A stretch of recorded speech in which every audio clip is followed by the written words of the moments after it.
women have a lot of barriers to public participation in public life, and we look at the FTSE 100, and still very few women are showing at the in those top companies.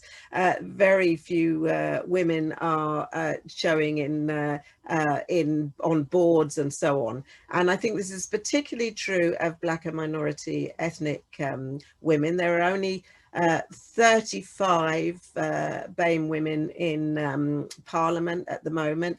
That's extraordinary compared with when we were starting off in our career as activists, as young women. That is obviously progress. But I can say that it's not good enough. It's nowhere near the reflection of the proportion of Black and minority ethnic women in society in the UK now, in our diverse society. And there are a number of barriers to all kinds of public participation in public life. And one of the things about CEDAW is, of course, that it promotes a whole variety of participation, both in politics, in business, on boards, but also the participation of women NGOs. And the barriers are many. I think one of the biggest things is the hostile climate. When, if you imagine, for example, the experience of Diane Abbott compared with white male politicians and also with white women politicians, the amount of hostility and trolling, particularly online, the climate of contempt and hostility to any women who try to make their way in public life, I think puts a lot of Black women off from even starting. I also think that a lot of the institutions that we're talking about that they might want to enter are particularly hostile anyway to participation of women, very patriarchal, very much dismissive, don't listen to women in all the different institutions that we're talking about.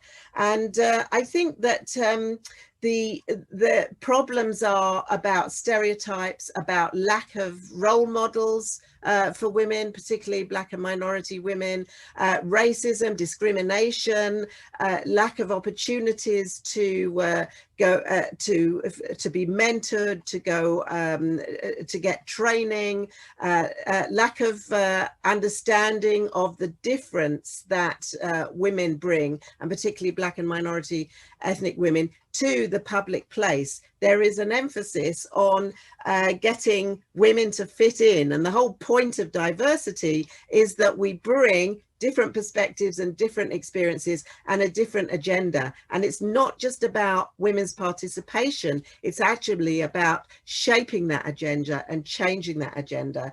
And that is something that some of the institutions are very resistant to doing. We've seen a lot of reports coming out of the Met, for example, and the judiciary and so on, showing that they have a very, institutional racism, in spite of the Sewell report, is alive and kicking in almost every institution that we can think of. And there are many reports over successive years showing that that has not changed significantly enough for women to feel safe, to feel listened to, and to feel that they can make a proper contribution to public life. And that's particularly the case for Black and minority ethnic women.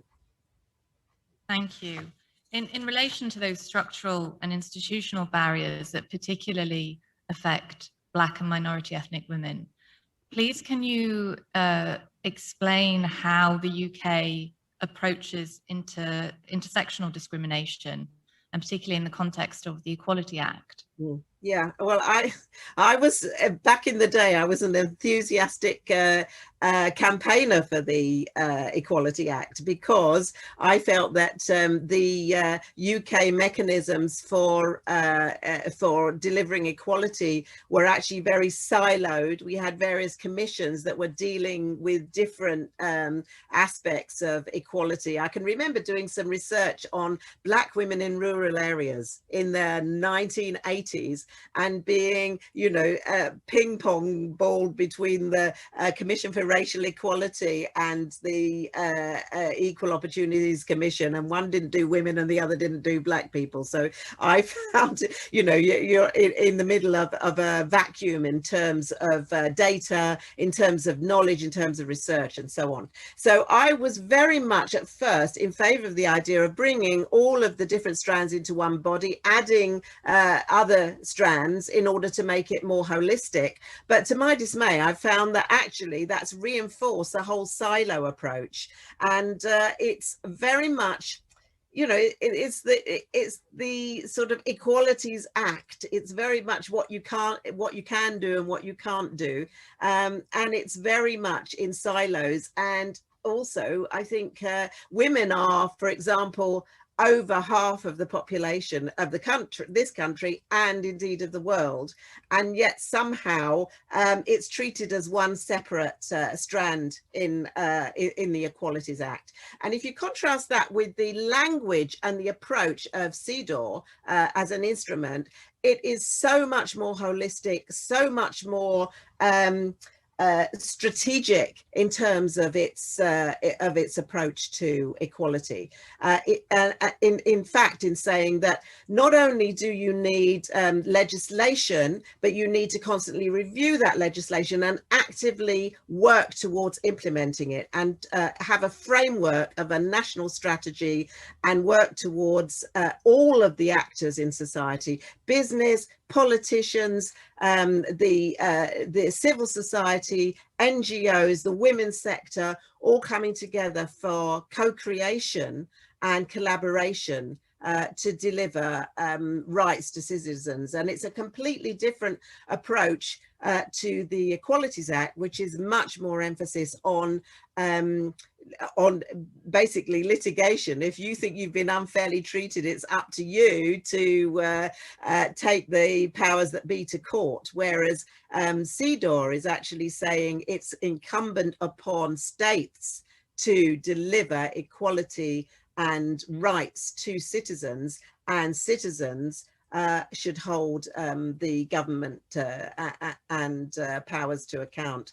And that is a much more holistic and strategic way of approaching rights and equality, to my mind. And I think that's where the advantage of putting CEDAW into domestic law would be so strong, just in terms of that collective action, and the idea that you do need positive action in order to achieve equality.